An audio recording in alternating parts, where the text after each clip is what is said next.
নমস্কার। মহামানব মনীষীদের বাণী আজ প্রথম পর্ব।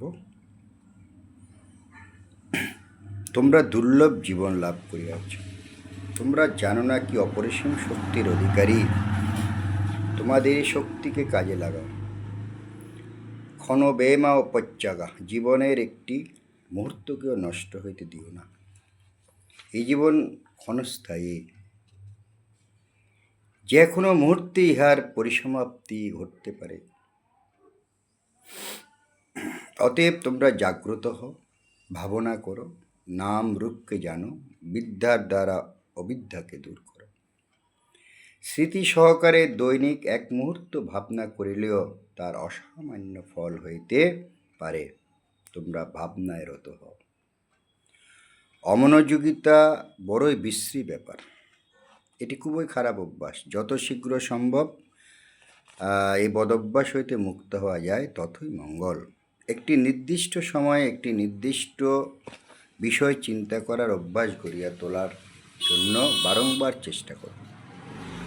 একটি নির্দিষ্ট বিষয়ের উপরে তোমার চিন্তার আলোক নিক্ষেপ করো, দেখিবে একটি পরিবর্তন আসিবেই। তোমাদের জীবনে অবশ্যই একটি লক্ষ্য থাকিতে হইবে, অন্যথায় তোমরা কিছুই করিতে পারিবে না। শৃঙ্খলাবিহীন জীবন কোনো জীবন নয়, তাহাতে সর্বনাশের সম্ভাবনা বেশি থাকিবে।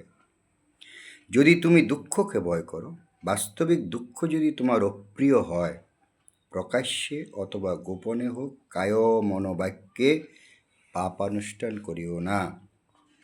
মহামানব গৌতম বুদ্ধ। মানুষ দুঃখকে ভয় করে, কিন্তু দুঃখের কারণগুলিকে ভয় করে না। পাপ কর্ম, পাপের অনুষ্ঠান ওই দুঃখের কারণ। প্রকাশ্যে অথবা গোপনে হোক, কায়ার দ্বারা, মনের দ্বারা অথবা বাক্যের দ্বারা কখনো পাপ কর্ম করিতে নাই।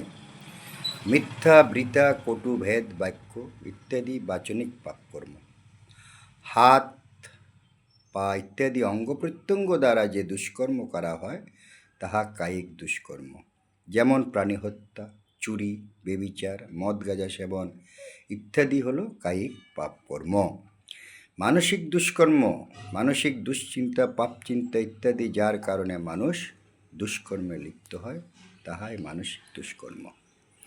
শত্রুতার দ্বারা শত্রুতা দূর করা যায় না, মৈত্রী দ্বারাই শত্রুতা দূর করা সম্ভব। ধম্মপট, বৌদ্ধ ধর্মগ্রন্থ। যদিও কঠিন কাজ শত্রুর প্রতি মৈত্রী পোষণ করা, তবু অভ্যাসের দ্বারা ইহা সম্ভব এবং ইহাই সনাতন নীতি। যাহারা সব সময় অন্যকে শত্রু ভাবে, তাহাদের শত্রুতা কখনো কমে না।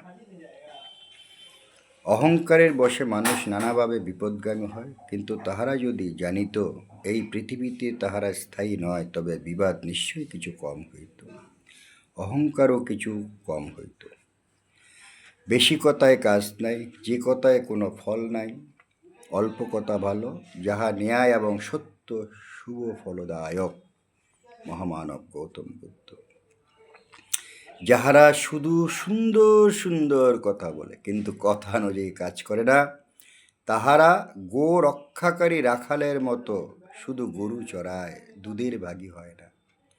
যারা অল্প কথা বলে অথচ সেই মতো কাজ করে, তারাই তথাগতের ভক্ত। বলা যায় মনুষ্য। অনাচ্ছাদিত গৃহে যেমন বৃষ্টি ঢোকে, তেমনি অনাচ্ছাদিত মনেও রাগ, দেশ, মোহ প্রবেশ করে। সুআচ্ছাদিত গৃহে যেমন বৃষ্টি ঢোকে না, তেমনি সুআচ্ছাদিত মনেও কামরাগ প্রবেশ করে না। সুআচ্ছাদিত মন তৈরির জন্য শীল সমাধির প্রয়োজন। যাহারা পাপকর্মে লিপ্ত থাকে, তাহারা সেই পাপের কথা স্মরণ করে বর্তমানে অনুতপ্ত হয়, ভবিষ্যতে অনুতাপ করে। যাহারা পুণ্য করে, তাহারা সেই পুণ্যের কথা স্মরণ করে বর্তমানে আনন্দিত হয়, ভবিষ্যতে আনন্দিত হয়। পরিশ্রমী সংযত ধর্মজীবীগণের প্রশংসা সর্বত্র বৃদ্ধিপ্রাপ্ত হয়।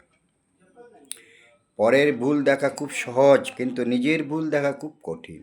পরের ভুল দেখে ভাবার কিছুই নাই, নিজের ভুল সম্বন্ধে সজাগ থাকো। পরের ঘরের ছাদে তুষার জমিয়ে আছে দেখিয়া কোনো লাভ নেই, নিজের ঘরের দুয়ারে কাদা জমেছে কিনা দেখা উচিত।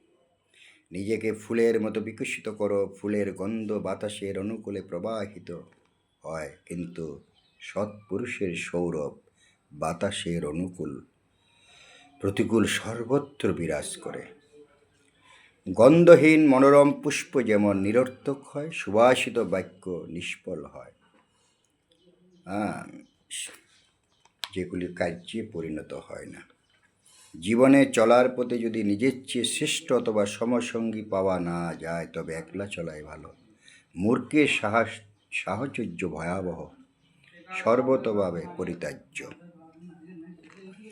আজ এই পর্যন্ত। আরেকটি পাঠ করে আজকের মতন শেষ করব। সুখ মানুষের জীবনে অহংকারের পরীক্ষা নেয়,